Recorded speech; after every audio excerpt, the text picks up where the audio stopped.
다윗은 나이가 꽤 많이 들었습니다.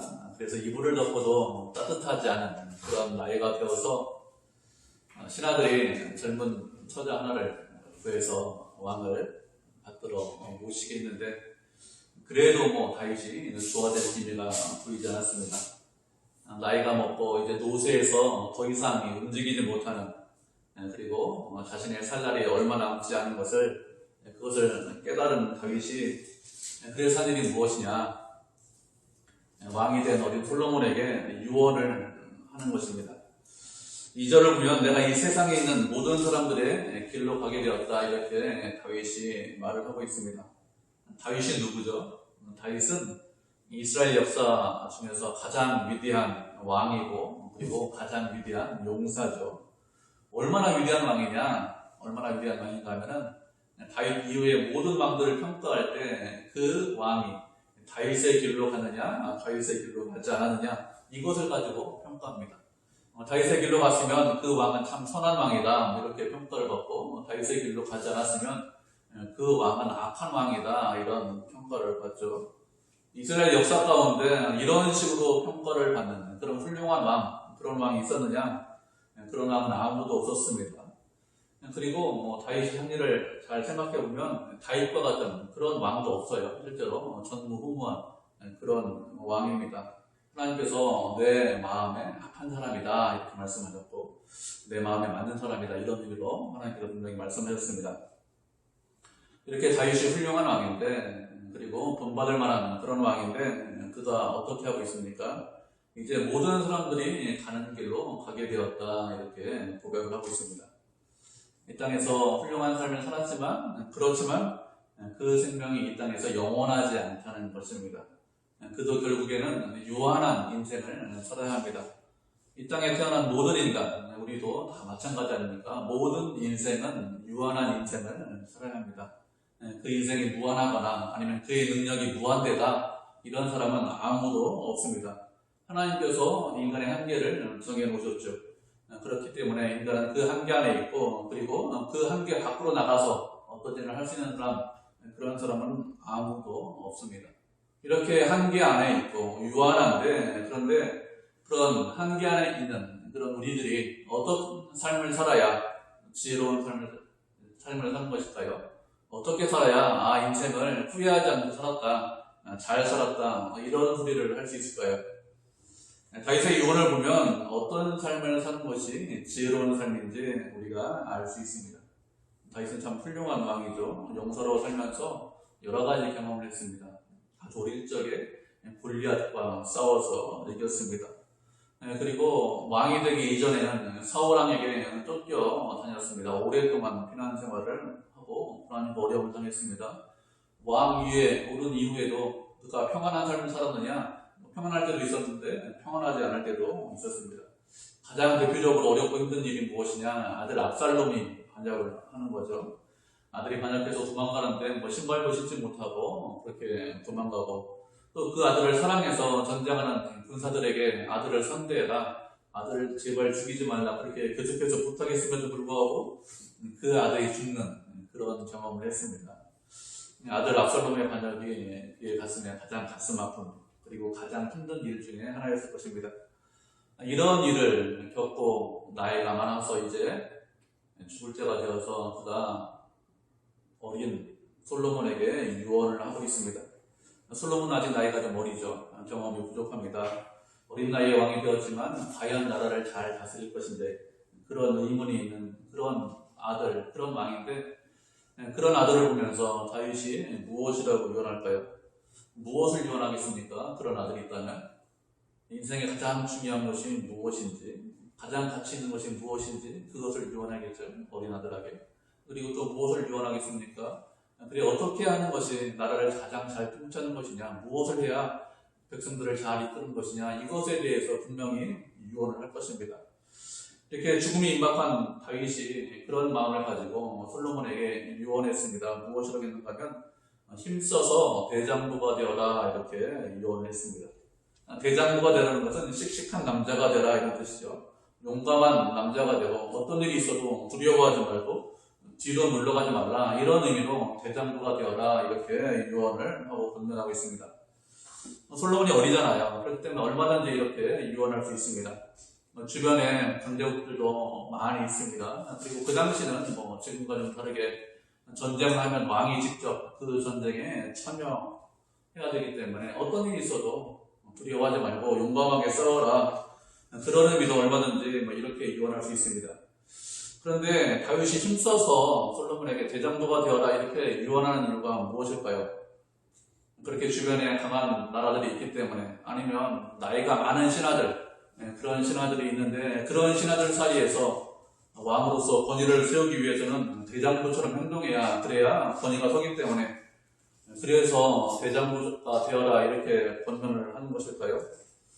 그렇지 않습니다. 그렇지 않고 다윗이 아들에게 대장부가 되어라 이렇게 하는 이유가 무엇인가 하면, 그것은 하나님의 명령을 잘 지키고 하나님의 뜻대로 행하라고 대장부가 되어라 이렇게 권면을 하고 있는 것입니다.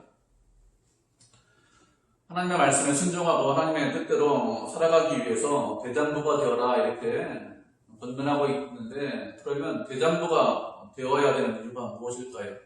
왜 말씀에 순종하려고 하는데 대장부가 되어야 말씀에 순종할 수 있습니까? 그런가 하면 솔로몬은 한 나라의 왕입니다. 한 나라의 왕은 어떤 사람이죠? 왕은 자신의 마음대로 거의 모든 것을 할 수 있습니다. 왕이 되면 모든 사람들이 왕의 뜻대로 움직이죠. 왕의 말 한마디면 한 사람이 죽기도 하고, 말 한마디면 그 사람이 살기도 합니다. 그렇기 때문에 어느 누구도 그 왕한테 대항하고 대적하고 그 왕을 적대시하고 미워할 수 있는 사람은 아무도 없습니다. 이렇게 왕이 모든 것을 내 마음대로, 내 뜻대로 하면, 그러면 어떻게 될까요? 그러면 그 왕이 보통 말씀에 순종하려고 하는 것이 아니라, 하나님의 뜻대로 사는 것이 아니라 내 마음대로, 내 소원대로 살려고 합니다. 왕이기 때문에 아무런 유혹도 없고 아무런 시험도 없을 것이다 이렇게 생각하면 잘못된 생각이겠죠. 힘이 있습니다. 권력이 있습니다. 마음대로 무엇이든지 할 수 있습니다. 그렇기 때문에 무엇이 더 많아요? 시험과 유혹이 훨씬 더 많습니다. 그리고 왕 한 사람이 무너지면 그러면 어떻게 됩니까? 이스라엘이 전체적으로 흔들립니다.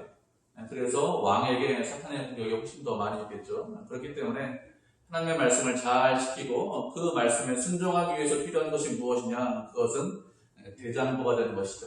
대장부가 되어야 시험과 유혹을 이길 수 있고, 대장부가 되어야 그래야 말씀을 지킬 수 있습니다. 그것도 그냥 대장부가 되는 것이 아니라 힘써서 대장부가 되라고 했습니다. 온 마음과 정성을 다해서 대장부가 되어서 하나님의 말씀대로 살라 이렇게 다윗에게 권면을 하고 있습니다. 우리가 말씀을 한 구절 살펴보도록 하겠습니다. 고린도전서 16장 13절입니다.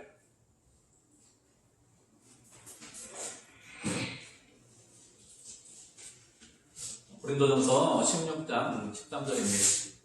한 절이니까 우리 한 목소리로 같이 읽어보도록 하겠습니다. 잘하는 말씀이죠. 시작. 깨어 믿음에 굳게 서서 남자답게 강건하라. 아멘. 사도 바울이 고린도 교회 성도들에게 아주 비슷하게 권면을 하고 있습니다.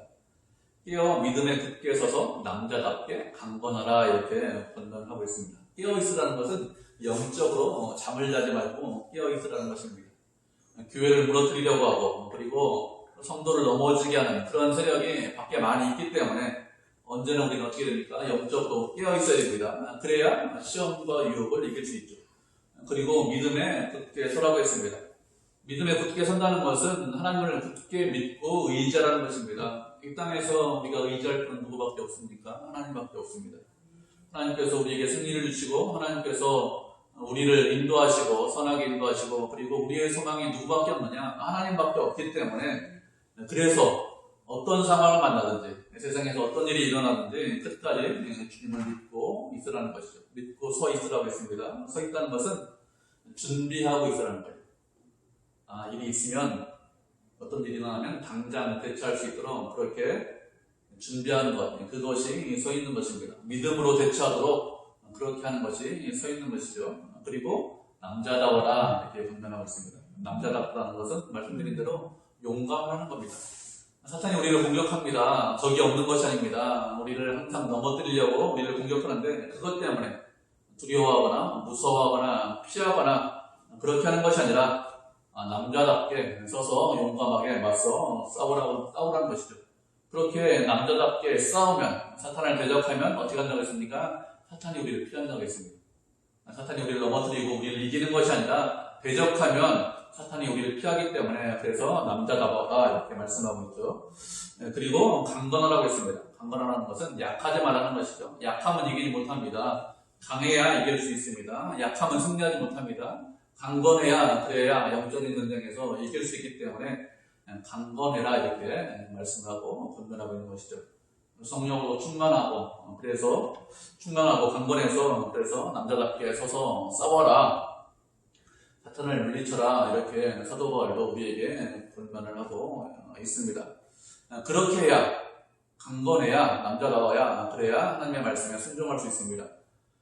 대장부가 되어라, 이렇게 다윗이 아들 솔로몬에게 권면했는데, 그 말씀은 솔로몬만 대장부가 되면 되겠지 이렇게 생각하면 안 된다고 그랬죠. 우리도 대장부가 되어야 됩니다. 우리도 그냥 대장부가 되는 것이 아니라 힘써서 대장부가 되어야 됩니다. 온 마음과 정성을 다해서 대장부가 되어서 말씀에 순종하겠습니다, 말씀대로 살겠습니다, 이렇게 하는 것, 그것이 우리한테 권면하는 거예요. 그렇게 온 마음을 다해서 하나님의 말씀에 순종하면 그러면 어떻게 될까요? 그러면 내가 무엇을 하든지 어디로 가든지 형통한다 이렇게 말씀하셨습니다. 사람들은 이렇게 생각합니다. 무엇을 해야 형통할까? 어디로 가야 형통할까? 이런 것에 대해서 고민합니다. 세상에서 성공하기 원하죠. 누구나 다 실패하기 원하는 사람 없습니다. 자신의 일이 잘 되길 원합니다. 그런데 하나님께서 무엇이라고 말씀하셨습니까? 무엇을 해야 성공하고 어디로 가야 형통하다 이렇게 말씀하시지 않았습니다. 무엇이라고 했냐면 대장부가 되어라, 힘써 하나님의 말씀을 순종하고 그 뜻대로 행하라. 그러면 그 사람이 무슨 일을 하든지, 그 사람이 어디에 있든지 형통하다고 했습니다. 왜 그럴까요? 왜 그런가 하면 하나님께서 그 사람을 지키고 보호하시기 때문에 그렇습니다. 이렇게 하나님의 말씀에 순종할 때 형통하다는 것, 이것을 가장 잘하는 사람이 누굴까요? 가장 잘하는 사람이 지금 유언하고 있는 다윗이죠. 다윗의 일생은 뭐 다른 사람과 다르게 성경을 보면 그 일생이 잘 드러나 있고 잘 보여주고 있습니다. 말씀에 순종하려고 하고 말씀대로 살려고 할 때 그때 어떻게 됐습니까? 하나님께서 그 길을 형통하게 하시고 그를 지키고 보호해 주셨습니다. 어려움에서 그를 건져주셨습니다. 그렇기 때문에 무엇을 할 것인가, 어디로 갈 것인가 이런 것을 고민하는 것이 아니라 말씀에 순종하면 됩니다. 말씀에 순종하면 그러면 그 사람이 어디 있든지 무엇을 하든지 형통하죠. 우리는 어떻게 됩니까? 그리스도 안에 있으면서 말씀에 순종하고 말씀대로 살면, 그러면 하나님께서 은혜를 주시죠. 그렇게 하나님께서 은혜를 주시면 어디에 있든지 아무런 문제가 되지 않습니다. 그리고 사절을 보면 솔로몬 너만 그렇게 말씀에 순종하고 말씀대로 사는 것이 아니라 자손들도, 그 자녀들도 말씀에 순종하고 말씀대로 살면, 그러면 왕 위에 오를 사람들이 끊어지지 않는다 이렇게 말씀하셨습니다. 솔로몬은 다윗의 자녀잖아요. 그렇기 때문에 다윗이 어떻게 살았는지, 또 어떤 마음으로 하나님을 섬겼는지 자신의 눈으로 직접 본 사람입니다. 그렇지만 솔로몬 이후에 태어나는 그런 아들들은 아버지 솔로몬이 다윗을 봤던 것처럼 그렇게 다윗을 본 사람은 아니죠. 그렇기 때문에 솔로몬은 조금 실수했어도 그래 내가 이렇게 사는 것이 아니라 아버지 다윗처럼 내가 살아야 되지, 그 마음을 돌이켜야 되지, 이런 마음이 얼마든지 있을 수 있습니다. 그렇지만 자녀들은 그렇지 않을 수 있습니다. 직접 다윗을 눈으로 본 것이 아니기 때문에 조상 중에 있지만, 그래도 어떻게 했습니까? 그들도 유언의 말씀처럼 하나님의 말씀대로 살면 형통하다. 그리고 왕위에 오를 사람들이 끊어지지 않는다. 이렇게 말씀하셨습니다. 무슨 뜻이죠? 하나님의 말씀에 순종하는 모든 사람들이 다 형통하다는 것입니다. 자녀들도 형통하고 그 자녀의 자녀들도 다 형통하다는 것입니다. 그렇기 때문에 우리는 어떻게 될까요? 우리는 우리의 자녀들에게 무엇을 물려줘야 됩니까? 우리의 자녀들에게 믿음을 물려줘야 되죠. 자녀에게 가장 중요한 것이 무엇이냐? 그것은 그 자녀들이 믿음으로 사는 것입니다. 하나님 앞에 있으면서 늘 주님과 동행하는 것, 그것이 그 자녀들에게 가장 중요해요. 우리들에게 무엇이 가장 중요합니까? 우리도 하나님 앞에 있으면서 하나님의 자녀로 사는 것, 하나님의 말씀에 순종하는 것이 가장 중요하듯이 그들의 인생에서도 가장 중요한 것이 그것이 가장 중요하죠. 그렇기 때문에 그것을 위해서 우리 자녀들을 위해서 기도할 때 그들도 하나님의 백성이 되고 하나님의 자녀가 될 수 있도록 그들을 위해서 기도해야 됩니다. 그렇게 믿음으로 살면 어떻게 된다고 말씀하셨습니까? 왕위에 오르는 자다 이렇게 말씀하셨는데 그 말씀을 확실하게 이루어 주실 것이다 이렇게 말씀하셨습니다. 솔로몬의 자녀들 중에서 왕이 되는데 그 왕이 되는 것을 누가 허락하신다는 것입니까? 하나님께서 허락을 하신다는 거예요. 하나님께서 끊어지지 않게 하시겠다 이렇게 말씀하셨습니다. 솔로몬이 왕이 되었습니다. 그리고 솔로몬의 아들들도 왕이 될 것입니다. 그런데 그들이 왕이 된 것, 그것은 누가 허락하셔서 왕이 되었습니까? 하나님께서 허락하셔서 왕이 되었고 하나님께서 인정하셔서 그들이 왕이 된 거예요. 솔로몬도 자기가 왕이 되고 싶어서 왕이 된 것이 아니죠. 하나님께서 허락하셔서 왕이 된 것이고 솔로몬의 아들들도 마찬가지입니다. 그 아들들이 왕이 된 것도 하나님께서 허락하셔야만, 하나님께서 인정하셔야만, 하나님께서 그들을 왕으로 부르셔야만, 그래야만 그들이 왕이 될 수 있는 것이죠. 아무나 왕이 되는 것이 아니라 하나님의 허락과 부르심이 있어야 그래야 왕이 되는 것입니다. 이렇게 솔로몬도 그리고 그 아들들도 하나님께서 허락하시고 인정하시고 부르셨기 때문에 그래서 왕이 되었다는 것을 그들은 어떻게 됩니까? 늘 기억하고 그것을 또 늘 인정하고 있어야 됩니다.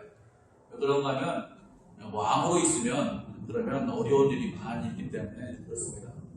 나라를 다스려야 되는데 좋은 일도 있을 수 있고 또 힘들고 어려운 일도 있을 수 있습니다. 좋을 때는 크게 문제가 없겠죠. 그렇지만 어렵고 힘들면 어떻게 되겠습니까? 그러면 문제가 생기기 시작합니다. 이렇게 문제가 있을 때 기억해야 될 것이 무엇이냐? 그것은 하나님께서 허락하시고 인정하시고 부르셔서 내가 왕이 되었다 이것을 기억을 해야 되겠죠. 왜 하나님께서 부르시고 인정하시고 허락하신 것을 기억해야 될까요? 왜 그런가 하면 그래야 인내할 수 있기 때문에 그렇습니다. 그래야 하나님의 은혜와 사랑을 의심하지 않고 계속 끝까지 주의 말씀에 순종할 수 있기 때문에 그렇습니다. 그래서 하나님께서 불러주셨다, 하나님께서 허락하셔서 왕이 되었다는 것을 늘 왕은 기억을 하고 있어야 됩니다. 만약에 하나님의 뜻대로 왕이 되었다는 것을 잊어버리면 어떻게 될까요? 어렵고 힘든 일이 있을 때 하나님의 말씀에 순종하는 것이 아니라 내 마음대로 하려고 하겠죠. 내 생각대로 그 일을 처리하고 세상의 왕처럼 그 일을 처리하려고 할 것입니다. 그렇기 때문에 어떻게 되느냐, 하나님께서 나를 세워주셨구나, 하나님께서 허락해 주셨구나, 이것을 잊지 말아라 이렇게 말씀을 하고 있는 것입니다. 우리도 마찬가지입니다. 우리도 하나님께서 불러주셔서 그래서 당신의 자녀가 되었습니다. 스스로 자녀가 된 것이 아니기 때문에 늘 기억해야 되는 것이 무엇이냐, 하나님께서 나를 불러주시고 그리고 나를 선택해 주셨다는 것을 늘 기억하고 있어야 됩니다. 그래야 우리 인생 가운데 고난이 있고 어려움이 있을 때 그때 말씀대로 살 수 있습니다. 부르심을 기억해야 그래야 말씀에 순종할 수 있습니다. 이렇게 다윗은 솔로몬에게 인생을 살면서 가장 중요한 것, 하나님의 말씀을 순종하는 거죠.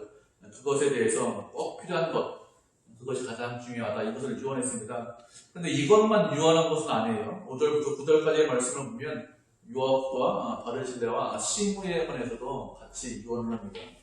요압에 관해서 유언하는데 5절과 6절을 보면 이스라엘의 군사령관 아브넬과 아마샤에게 행한 일을 기억하라 이렇게 말을 하고 있습니다. 요압이 한 일이 무엇이냐? 그는 태평시대에 전쟁의 피를 흘리게 했다 이렇게 말을 하고 있죠. 그리고 그 피를 그의 허리띠와 그의 신발에 묻혔다고 했습니다. 요압은 누구냐? 요압은 다윗 왕 시절의 군대 장관이 요압입니다. 그런데 이 요압이 어떻게 했느냐? 넬의 아들 아브넬을 죽였습니다. 넬의 아들 아브넬을 죽인 이유가 무엇인가 하면 아브넬이라는 사람이 자신의 동생 아사엘을 죽였기 때문에 그렇습니다. 이 아브넬은 북쪽 이스라엘의 군대 장관이에요.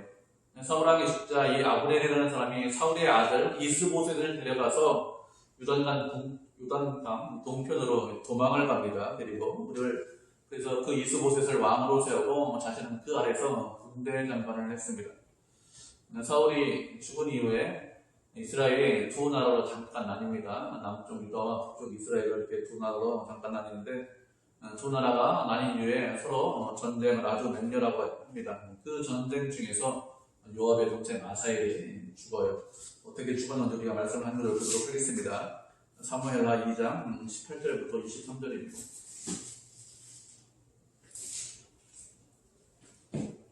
열왕기상 앞에 있죠. 사무엘하 2장 18절부터 23절까지입니다. 우리 한 절씩 교독하도록 하겠습니다.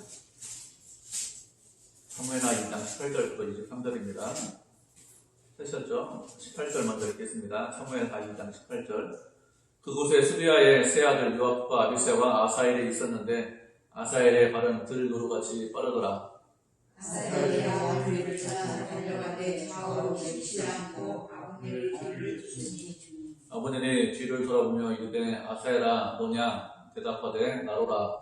아버지는 그에게 이르되 너는 왼쪽으로나 오른쪽으로나 서서 청년들을 붙잡아 그의 군복을 빼앗으라 하되 아사엘이 거기에 달려가 반성하지 아니하고 그의 뒤를 쫓으니 아브넬이 다시 아사엘에게 이르되 너는 나 쫓기를 그치라. 내가 너를 쳐서 땅에 엎드러지게 할 까닭이 무엇이냐. 그렇게 하면 내가 어떻게 내 형 요압을 대면하겠느냐 하되 그가 뭐라고 하냐고 들어가매 아버지는 창기 끝으로 그의 발을 들이니 상이 눈을 듣고 나가자고 그곳에 엎드러져 죽으니 아사엘이 그를 준 곳에 이르는 자마다 아멘.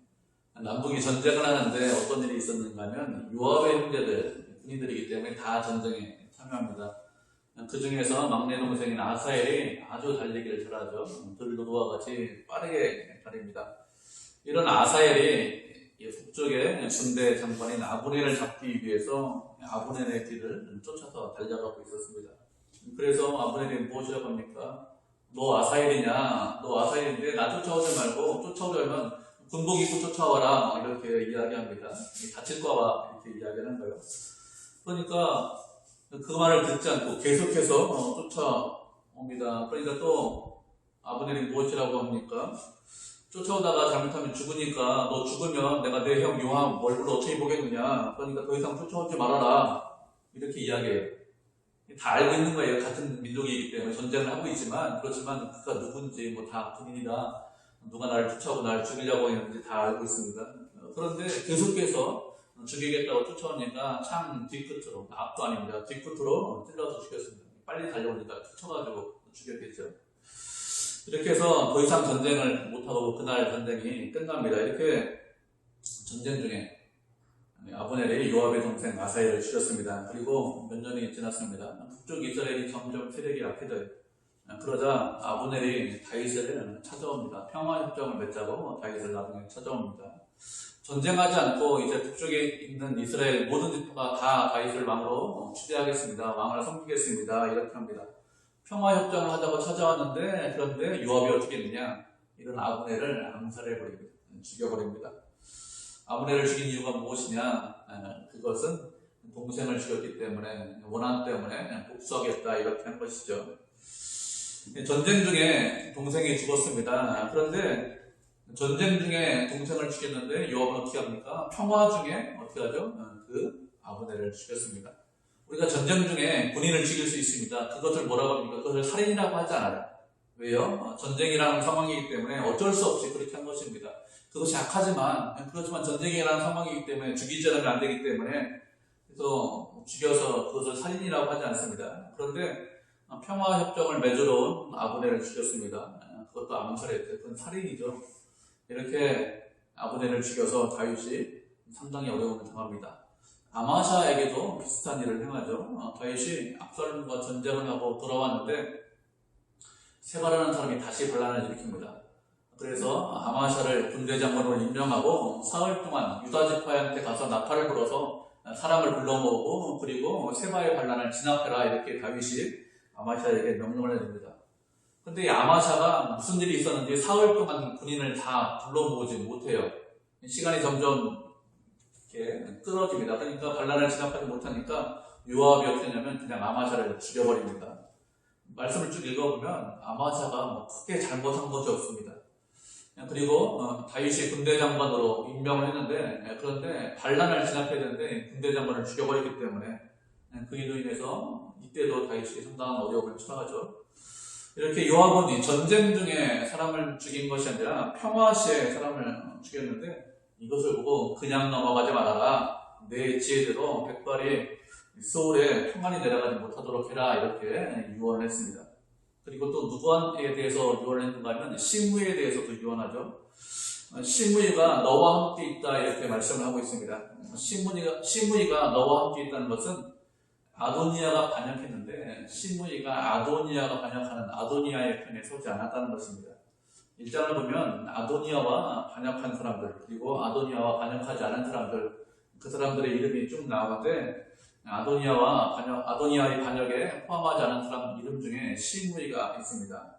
이렇게 시므이는 솔로몬 편에 서서 솔로몬과 함께 했습니다. 그런데 그런 시므이를 그냥 두지 말아라 이렇게 유언을 했습니다. 시므이가 어떤 일을 했는가 하면 압살롬이 반역해서 그래서 다윗이 도망갈 때 다윗을 저주한 사람이 시므이입니다. 어떤 일을 했는지 우리가 이것도 말씀을 좀 찾아보도록 하겠습니다. 사무엘하 16장 5절부터 8절입니다.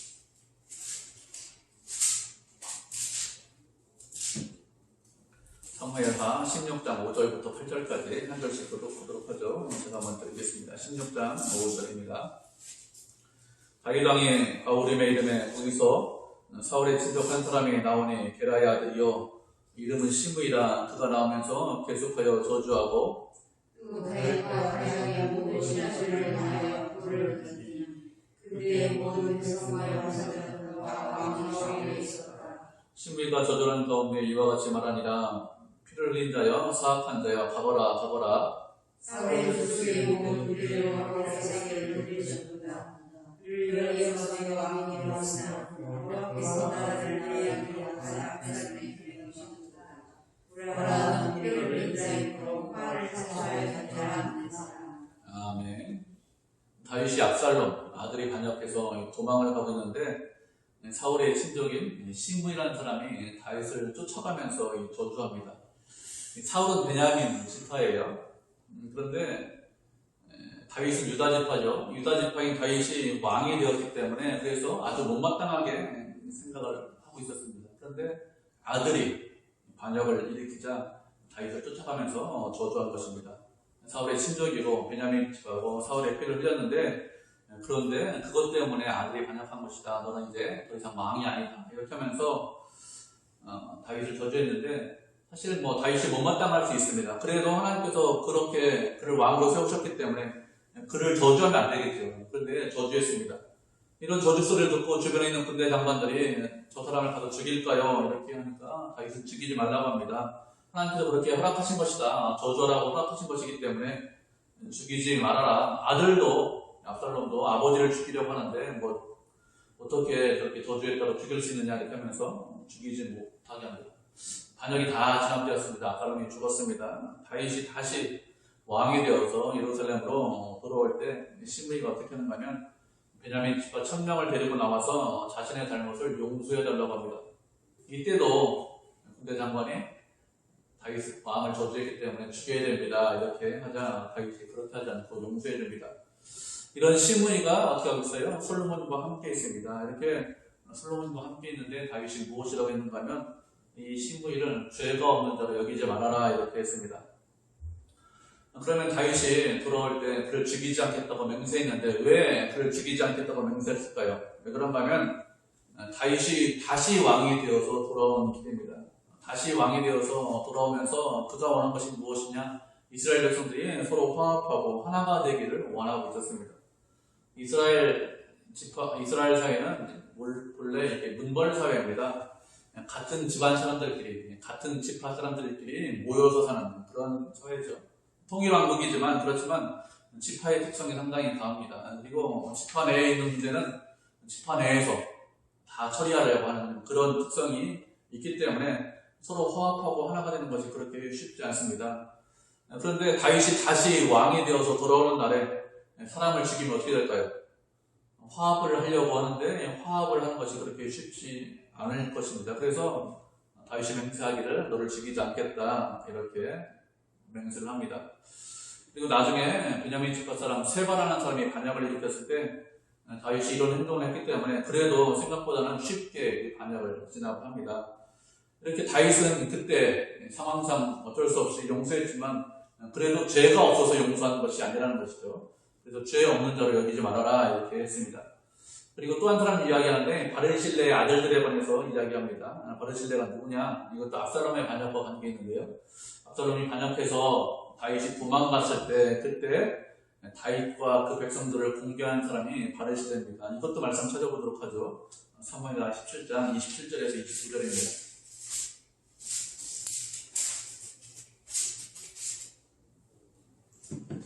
사무엘하 17장 27절에서 29절입니다. 세 절이니까 우리 한 목소리로 17장 29절에서 27절에서 29절 한 목소리로 같이 읽어보도록 하겠습니다. 시작. 다윗이 마하나임에 이르렀을 때 암몬 족속에게 속한 라팟 사람 나하스의 아들 소비와 오데발 사람 암미의 아들 아길과 누블린 길라 사람 바르실레가 침상과 대야와 질그릇과 밀과 보리와 밀가루와 볶은 곡식과 콩과 팥과 볶은 노프와 굴과 포터와 양과 치즈를 가져다가 다윗과 그와 함께한 백성에게 먹게 하였으니 이는 그들 생각에 백성이 들에서 시장하고 돈하고 돈벌하겠다 하더라. 아멘. 다윗이 마하나임에 이르렀다 이렇게 말씀하고 있죠. 마하나임은 유단 동편입니다. 압살롬을 피해서 도망가서 유단 동편까지 도망갔죠. 그때 다윗에게 그리고 백성들에게 음식을 가져온 사람들이 있는데 그 중에 한 사람이 누구냐? 길라 사람 바르실레다 이렇게 말씀하고 있습니다. 길라도 유단 동편 지역을 말합니다. 그들이 버터와 꿀과 곡식, 밀가루, 양, 치즈 이런 것들을 그냥 가져와서 다윗도 먹게 하고 그리고 피곤하고 지친 백성들도 먹게 했습니다. 압살롬을 피해서 도망가고 있잖아요. 그래서 아무 누구도 도와주려고 생각하지 않습니다. 왜 그럴까요? 다윗이 지면 그러면 다윗 도와줬다고 반역죄로 결국엔 죽기 때문에 어느 누구도 도와주려고 하지 않는 그런 상황에 바르실레가 와서 도와준 것입니다. 나중에 전쟁이 끝납니다. 압살롬이 죽고 바르실레에게 같이 가자, 예루살렘에 같이 가자 이렇게 분명합니다. 그때 바르실레가 나이가 많이 들었습니다. 한 80 가까이 됐거든요. 그래서 못 가겠습니다. 대신 자식들을 같이 보내겠습니다. 그래서 자식들이 함께 가죠. 그렇게 은혜를 베풀었기 때문에 그 바르실레의 아들들에게 그래서 은혜를 베풀었다 이렇게 권면을 하고 있고 유언하고 있습니다. 그러면 다윗이 우리가 유언을 살펴보면 왜 이런 유언을 할까요? 바르실레 아들들에게 은혜를 베풀어라. 이건 어느 정도 이해가 되죠. 충분히 이해할 수 있습니다. 그런데 유업도 죽여라, 신부이도 죽여라. 이런 유언을 보면 잘 이해가 되지 않습니다. 잘 이해가 되지 않는 유언이죠. 유업도 잘못한 것이 있습니다. 다윗과 같이 비슷하게 잘못한 것이 있지만 그렇지만 거의 평생 동안 다윗에게 충성한 그런 군대 장관입니다. 그리고 신무이도 죽이지 않겠다고 살려주겠다고 분명히 맹세하겠습니다. 그런데 그들을 죽여라 이렇게 유언을 하는 것이 잘 이해가 되지 않습니다. 잘못 생각하면 이렇게 생각할 수 있어요. 개인적인 원한을 마음에 품고 있었다가 요압도 미워했고 신부이도 미워했는데 이제는 내가 죽이는 것이 아니라 이제 아들에게 좀 시켜야겠다, 원한을 좀 풀어달라고 해야겠다, 죽는 마당에 이렇게 하는 것은 아닌가 이렇게 생각할 수 있는데 그런 의미로 요압과 신부이를 죽이고 그리고 바르실레를 선대해라, 바르실레의 아들들에게 선대해라, 은혜를 베풀라 이렇게 이야기하는 것이 아닙니다. 다윗이 이런 유언을 하는 이유가 무엇이냐? 이것은 솔로몬이 왕이 되어서 이스라엘을 통치할 것인데 그때 어떻게 통치하는 것이 바르게 통치를 하는 것이냐 이것에 관해서 말을 하고 있는 것이죠. 어떻게 나라를 통치하라고 하는 것입니까? 공의와 정의를 가지고 나라를 통치해라 이렇게 말씀하고 있는 것입니다. 다윗이 이런 유언을 하는 것은 개인적인 복수를 말하는 것이 아니라 하나님의 뜻을 전하고 있는 것인데요. 하나님께서 원하시는 것이 무엇일까요? 하나님께서 원하시는 것은 악한 자를 보라고 그리고 하나님을 사랑하고 하나님의 말씀에 순종하는 자에게 은혜를 베푸는 것, 그것을 원하고 있습니다. 다윗이 힘 있는 동안에도, 다윗이 왕인 동안에도 요압을 죽이지 않고 시므이를 죽이지 않았기 때문에 개인적인 복수가 아니라 솔로몬을 통해서, 이스라엘의 왕을 통해서 하나님의 뜻을 이루기 위해서 이렇게 유언하고 있는 것입니다. 하나님의 뜻이 무엇이냐? 악한 자를 벌하는 것, 그것이 하나님의 뜻인데 그것을 하나님께서 누구를 통해서 하십니까? 왕권을 가지고 있는 솔로몬을 통해서 그것을 하고 있는 것이죠. 그래서 개인적인 보복 때문에 그런 것이 아니라 하나님의 원하시는 것이 무엇이냐? 세상을 공의와 정의로 통치하기를 원하셔서 그렇게 하는 것이죠. 우리도 어떻게 됩니까? 세상을 바라볼 때 공의와 정의로 세상을 바라봐야 됩니다. 인간적인 욕심, 인간적인 어떤 것으로 세상을 바라보는 것이 아니라 바르고 정당하게 하나님의 뜻이 무엇이냐, 악한 일을 한 자는 심판을 받아야 되고, 그리고 선한 일을 한 자는 상을 받아야 된다. 이렇게 우리가 세상을 바라보고 우리가 세상을 생각을 해야 되겠죠. 이렇게 다윗은 이런 유언을 하고 죽었습니다. 모든 사람들이 가는 길로 가게 되었습니다. 그리고 그 이후에 아들 솔로몬이 왕좌에 올랐는데 그 나라가 심히 견고하다 이렇게 말씀을 하고 있죠. 이것은 솔로몬이 왕위에 올랐기 때문에 나라가 심히 견고한 것이 아니라 다윗이 하나님의 뜻에 순종했기 때문에 심히 나라가 견고해진 것입니다. 다윗은 어떤 왕이냐? 하나님의 뜻대로 순종한 왕입니다. 잘못한 건 있어요. 많이 있습니다. 죄진 것도 큰 죄를 진 것도 있습니다. 그래도 어떻겠습니까? 잘못할 때마다, 죄를 졌을 때마다, 그런 지적이 있을 때마다 그런 돌이키고 회개했습니다. 그리고 말씀에 순종하려고 열심을 냈습니다. 그렇기 때문에 하나님께서 무엇을 하셨습니까? 나라를 견고하게 만들어서 그 아들에게 물려주셨습니다. 우리도 부족하죠. 우리도 연약합니다. 그렇지만 우리가 하나님을 사랑하고 그 말씀에 순종하고 그 말씀대로 살면 그러면 어떻게 될까요? 그러면 하나님께서 지키시고 보호해 주십니다. 그리고 강하고 견고하게 만들어 주십니다. 하나님은 어떤 분이죠? 하나님을 사랑하는 자를 사랑하고 하나님을 멀리하고 외면하는 자를 미워하십니다. 그렇기 때문에 우리 어떻게 살아야 됩니까? 주님을 사랑하셔야 돼요. 주의 뜻에 순종해야 됩니다. 하나님께 영광을 돌리는 그런 삶을 살아야 됩니다. 그러면 우리를 강하게 만들어주고 힘있고 능력있게 만들어주십니다. 그렇게 하나님의 뜻이, 일반적인 뜻이 하나님을 사랑하는 자를 사랑하시고 그리고 하나님을 미워하는 자, 하나님의 뜻대로 행하지 않는 자, 그런 자를 징계하시기 때문에, 그래서 우리도 하나님을 사랑하고 하나님께 영광 돌리는 그런 믿음의 성도, 은혜의 성도가 되어서 하나님의 은혜를 경험하고 하나님의 사랑을 경험하는 그런 성도들이 다 되시길 바랍니다. 아멘.